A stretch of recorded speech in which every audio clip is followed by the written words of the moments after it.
नाज़रीन, असां सां हिन वक़्तु मौजूदु आहे ज़िले लाड़काणो PP जो deputy information secretary Mansoor Ali Soomro साहब। अचो त उन खां सियासत बाबति कुझु वीचार था वञूं।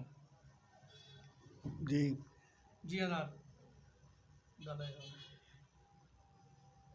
मौजूदा जेका सूरत हाल आहे मुल्क जी इंतहाई गंभीर आहे। हिन वफ़ाक़ी गवर्नमेंट ॾेवालो कढी छॾियो आहे अवाम जे मथां। बिजलीअ जी लोड शेडिंग, गैस जी लोड शेडिंग, बेरोज़गारी, बुख बदहाली खां सवाइ कुझु बि हिन ग़रीब अवाम में नाहे ॾेई सघियो। हिन जा सिर्फ़ु खोखला नारा हुया त मां गवर्नमेंट में ईंदुमि त असां घर बि ॾींदासीं, रोज़गार बि ॾींदासीं, पर हे हुन जे उबतड़ वियो आहे। वफ़ाक़ी गवर्नमेंट नियाज़ी सरकार नाअहल वज़ीर आज़म मढ़ियो वियो आहे, जंहिंखे असां बर्दाश्त नथा कयूं। PTI गवर्नमेंट नाकाम थी चुकी आहे। महांगाई, बेरोज़गारी, बुख बदहालीअ खां सवाइ हिन अवाम खे कुझु बि न ॾिनो आहे। ही नाअहल गवर्नमेंट आहे। ही नियाज़ी सरकार असां ते मढ़ियो वियो आहे।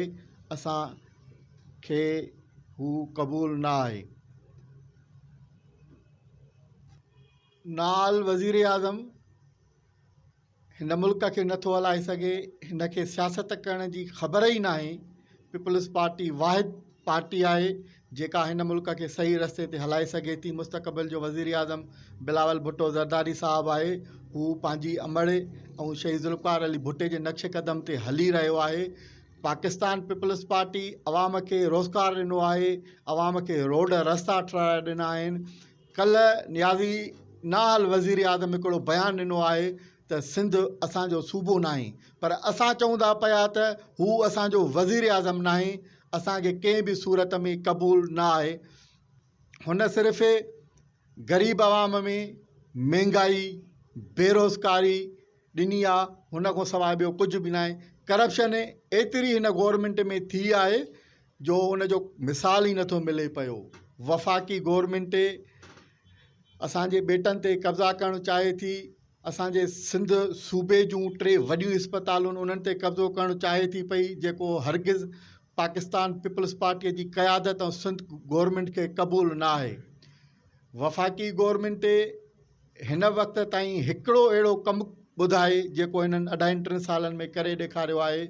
पाकिस्तान पीपल्स पार्टी ऐं सिंध गवर्नमेंट सवा 6 लख मज़दूरनि में बेनज़ीर कार्ड विराइण वारी अनक़रीब विराया वेंदा मज़दूरनि में सिहत माशाअल्लाह हॉस्पिटल में सही आहे। रोड रस्ता पाकिस्तान पीपल्स पार्टीअ ॾिना आहिनि। हिन कहिड़ो कमु कयो आहे 2.5-3 सालनि में त असां चऊं त ही वफ़ाक़ी गवर्नमेंट सही हले। नाकाम थी चुको आहे। सियासत करणु हिन जे वस जी ॻाल्हि ई न आहे।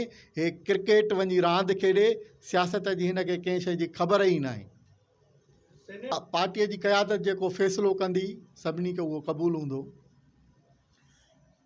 हर 15 ॾींहं पेट्रोल बिजलीअ जा अंग वधंदा था वञनि पई, घटिताई त आहे ई न। खंडु महांगी थी वई आहे, अटो महांगो थी वियो आहे, ग़रीब जो जीअण जंजाल थी वियो आहे। हिन नियाज़ी सरकार खे का बि ग़रीब अवाम जी माना लॻल न आहे।